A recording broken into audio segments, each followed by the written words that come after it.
Hi everyone, it's Coach Nicole here and we are back with verbal ability. This time, it's not the basic anymore kasi nalalapit na ang inyong CSE. So now we proceed with complex topics. Dito, ito na yung reason bakit tayo nag-aral ng basic. Para alam natin yung mga mali, yung mga standard or minimal errors na makikita natin sa sentence. So before I proceed with the video, feel free to pause the video every time you see an item. Answer each item on your own so that it will serve as your practice test. While you're doing that, don't forget to like, follow, and share Online Review Center PH for more tutorial videos just like this. So let's start. Let us all be responsible citizens of our country. No error. Which one do you think has the error in the sentence? Okay? The correct answer here is in letter C. Okay? Why? Just like what I have told you in the basic video that I have told you, pag gumamit kayo ng word na all, okay, it is an infinitive pronoun na nangangailangan ng plural subject, okay? So, therefore, dapat plural yung object na tinutukoy niya.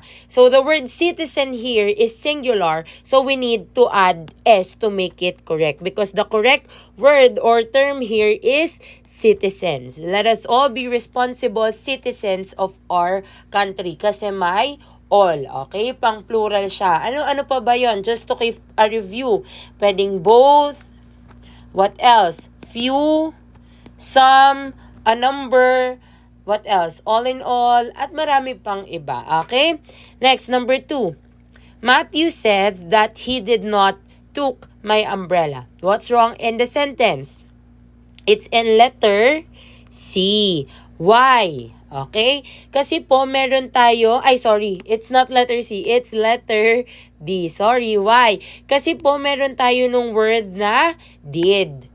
Yung did po yung key term natin dyan. Lagi nyo tong tatandaan. Sinabi ko na rin to sa mga previous video ko. Pag nakita nyo si do, does, at si did, ang gagamitin nyo lang lagi na verb ay base form. Pag sinabi nating base form, hindi naka-past tense, hindi naka-ing.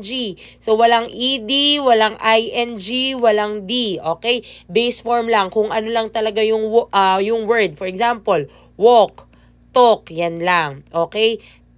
Take. So, the correct answer here is did not take dapat. Okay? Next, number 3. Avril coaxed me into believing a hoax. No error. Which one is correct? Or anong mali natin dito? The correct answer here is letter E. No error. Wala pong mali dyan. Okay? Dito mapapansin natin gumagamit si CSE ng mga unfamiliar words para lituhin tayo. Pero again, very rare lang tong mga no error natin. Pero dagdagan ko na lang. Pag sinabi natin coax, it means this persuasion, okay? Avid persuasion, okay? Pinapayag ka maniwala sa hoax. Ano ba yung hoax? It's a deception. Kaya tama po yung Avril, for example, Avril persuaded me into believing a deception. So, tama po yung sentence natin. Now, number 4. One of my friend got drunk last night. No error. What's wrong in the sentence? It's in letter B. Why? Okay? Ganito naman po yan. Another rule in English.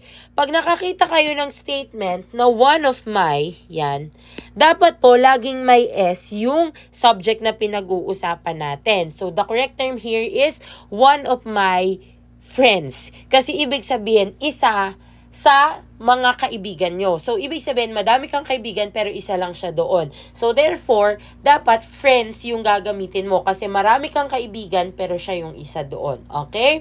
So, that's the correct answer there. Lagi nyo yan tatandaan na pag may one of my phrase kayo, dapat yung object nyo or yung subject na pinag-uusapan ay naka-plural form. Okay?